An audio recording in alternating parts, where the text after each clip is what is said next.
j'ai dirigé pendant 6 années. Il y a eu beaucoup d'exhortations, beaucoup d'encouragements. Et le Seigneur, comme l'apôtre Paul, nuit et jour, ne cesse de nous encourager dans la marche chrétienne. Ça, il est véritablement très très important qu'on soit encouragé dans la marche chrétienne. Alléluia. Vous savez, l'apôtre Paul était un apôtre qui a été vraiment beaucoup éprouvé. En même temps qu'il a été éprouvé, il a beaucoup travaillé. Il a été incarcéré à cause de l'évangile. Mais l'apôtre Paul s'est rendu compte qu'il ne verrait plus ses collaborateurs comme Timothée, comme Tite, parce qu'à cause de l'évangile, il a été incarcéré. Paul, étant un grand apôtre, ayant compris le sens de l'évangile, de la parole de Dieu, n'a cessé d'écrire des paroles pour fortifier l'église qu'il a fondée, l'église qu'il a créée. Quand vous lisez les épîtres de Paul, vous allez vous rendre compte que Paul n'a cessé d'encourager les chrétiens de cette époque-là d'être véritablement attachés à l'évangile, d'être attachés à la parole de Dieu. Et le verset que je voulais partager avec vous ce soir se trouve dans l'épître que l'apôtre Paul a écrite aux Éphésiens. La particularité de cette épître, c'est que l'apôtre Paul était incarcéré en prison. Et c'est une épître qui était une épître circulaire. Vous allez voir que dans certains épîtres, l'épître était destinée soit aux Colossiens, aux gens de Laodicée, les gens devaient lire cette épître circulaire, parce que l'intérêt de cette épître, c'était rien d'autre que d'encourager l'Église à la foi, l'Église à être conscient que Christ vit. Christ vit, il est une réalité, et que Christ demeure en nous continuellement. Je suis avec vous tous les jours jusqu'à la fin du monde. On est d'accord? Mais le frère Dédian Sylvain n'est pas avec vous jusqu'à la fin de ce monde. Alléluia. Le frère Dédian Sylvain n'est que de passage, pour un temps soit peu. Dieu a déterminé le temps et l'espace que je dois passer là 6 ans. Une nouvelle coudée encore se mesure pour moi encore sur d'autres champs missionnaires. Dans le contexte, c'est que moi je ne suis pas incarcéré en prison, comme l'apôtre Paul. Le Seigneur m'appelle encore à d'autres activités. Le Seigneur m'appelle encore pour diriger encore un autre peuple.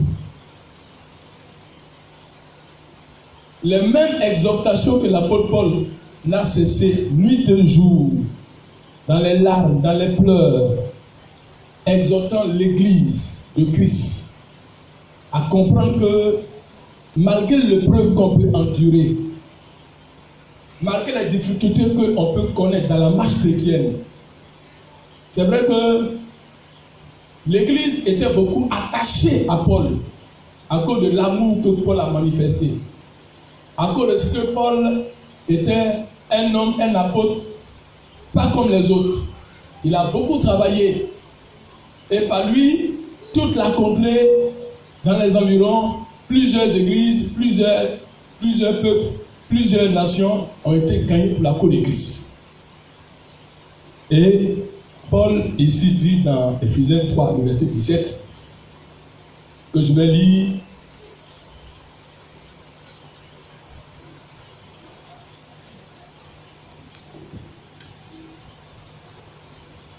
Je lis à partir du verset 14. À cause de cela, je fléchis les genoux devant le Père, duquel tire son nom toute famille dans les cieux et sur la terre, afin qu'il vous donne selon la richesse de sa gloire, d'être puissamment fortifié par son esprit dans l'homme intérieur. Verset 17. En sorte que Christ habite dans vos cœurs par la foi.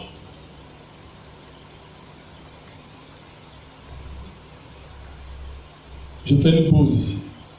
Le plus important, frères et sœurs, peuple, moi c'est premier.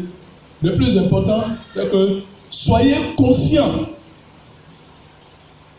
que le Christ vit continuellement en vous. Le plus important, c'est cela. Un pasteur est mortel. Un pasteur est un homme. Un pasteur, quelle que soit l'affection, quel que soit l'attachement qu'on peut avoir, quel que soit l'amour qu'on peut avoir pour un homme de Dieu, il ne vit pas continuellement, éternellement en nous, comme le Christ vit continuellement en nous. Ça, ce sont des paroles de réconfort à l'endroit de l'église d'Éphèse. Parce que l'apôtre Paul était incarcéré à Rome. Paul sait que les gens ne verront plus son visage. Paul sait que ses co-auteurs comme l'apôtre, comme Timothée, comme Tite, comme les autres, Épaphras, etc., ses compagnons de lutte ne le verront plus. Donc c'est à distance. Il se recommandait à la grâce du Seigneur. Paul ne les verrait plus.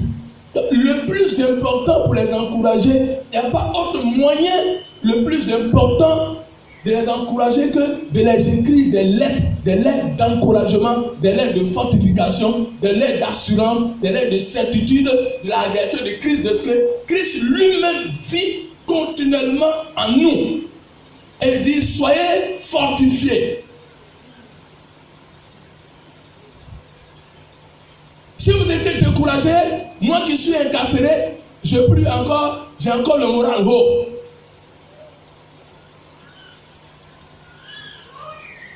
Nous étions, comme tu es arrivé, quand tu nous as quittés, nous étions allés rencontrer comment on appelle ça, notre tonton, voilà, qui vient fraîchement de la Tunisie, c'est ça, voilà. Et quand nous sommes allés, on était, je crois, 3 ou 4 pasteurs, et puis on a été surpris que le tonton lui-même qui... Plusieurs sont allés, comme l'a dit son épouse, plusieurs ont donné des millions de francs, des millions, mais ils ne sont pas venus. Vous savez que les pays arabes comme la Tunisie, l'Algérie, le Maroc, ce sont des pays où plusieurs vont se faire soigner là-bas parce que là-bas la médecine est plus développée. Les gens vont, avec souvent ils vont et ils reviennent pour des cas d'urgence. C'est le tonton lui-même qui a pris, malgré qu'il a eu une amputation du pied, c'est le tonton lui-même qui a pris le somme jusqu'à 102 ou 103 pour nous encourager, pour nous développer. Quelle que soit la difficulté, quelle que soit la maladie, quelle que soit l'annonce, quelle que soit la nouvelle, quel que soit ce que vous allez entendre, même si c'est un pasteur auquel vous êtes attaché, et que vous appelez que soit peut-être le pasteur peut-être a un frère spirituel, ou soit peut-être que le pasteur peut-être a quitté la mission, mais l'apôtre Paul, vous soyez fortifiés dans le Seigneur. Et l'expression vraiment qui me plaît beaucoup plus, c'est que Christ habite dans vos membres par la foi, afin qu'étant enraciné. Peut-être que le Seigneur me fera la grâce peut-être de développer ça peut-être les autres jours qui viennent. Soyez enracinés. Soyez qu'étant enracinés et fondés dans l'amour du Christ. Soyez enracinés. Quand quelque chose est enraciné, ça veut dire quoi? On ne peut pas la déraciner.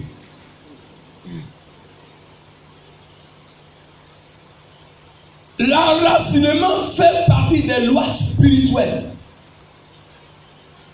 L'enracinement. fait partie des lois spirituelles. Et ici, l'image qu'on prend pour étayer la vérité biblique par rapport à la vie spirituelle, c'est l'image de la plante. Dieu prend cette image-là pour enseigner des vérités bibliques, des vérités spirituelles. Il y a un parallèle qu'il faut faire par rapport à nous qui sommes dans le domaine du Christ. Quand la plante est enracinée, elle a besoin de quoi? Quand une plante est enracinée, elle a besoin de sel nourricière. Elle se nourrit de beaucoup de choses pour grandir. Pourquoi? Pour évoluer.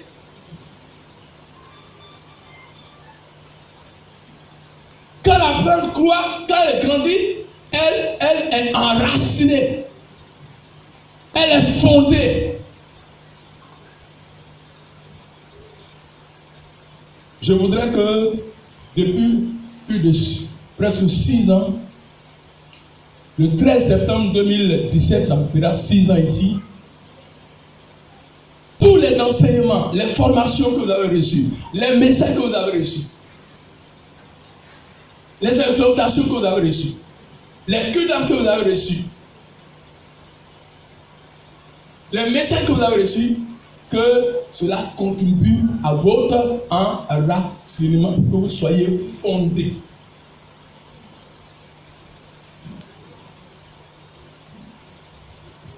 Quand nous les bergers, nous venons dans une église locale, on ne vous enseigne pas, on ne vous amène pas à vous attacher à nous, parce que nous sommes des mortels. Quand on vient, la meilleure manière de faire, c'est de vous conduire à Christ. C'est de vous amener à être attaché à Christ, à être attaché à la parole. Pourquoi je le dis? La Bible dit que nous sommes terre. C'est pas vrai? C'est pas vrai? Dieu nous a créés, a pris quelque chose et nous avons été créés de la poussière. Et la poussière se nourrit de quoi? Ce qui est terre se nourrit de la terre. C'est pas vrai? Ce qui est terrestre se nourrit de la terre. On est d'accord? On est d'accord? Ce qui est spirituel se nourrit de... Ce qui est spirituel se nourrit de quoi? Je ne vous entends pas? Ce qui est spirituel se nourrit de quoi? Ce qui est spirituel se nourrit de quoi? Ce qui est spirituel se nourrit de quoi? Qu'est-ce qui est spirituel? C'est la parole. Hein? On est d'accord? Acclamons-le.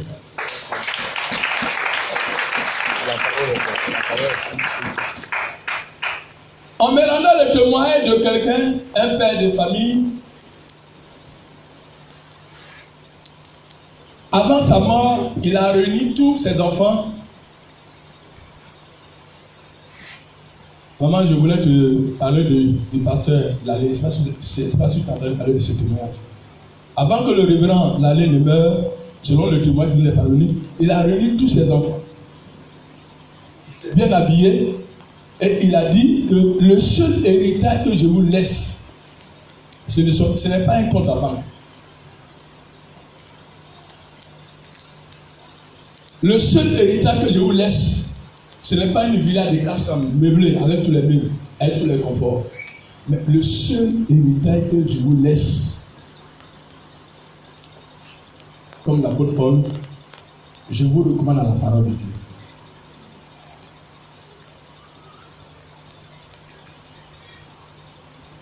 Puisse Dieu bénir ces encouragements à votre endroit, et que Dieu vous fortifie, et que sa grâce soit continuellement avec vous. Que on dise Amen. Amen. On se tient debout.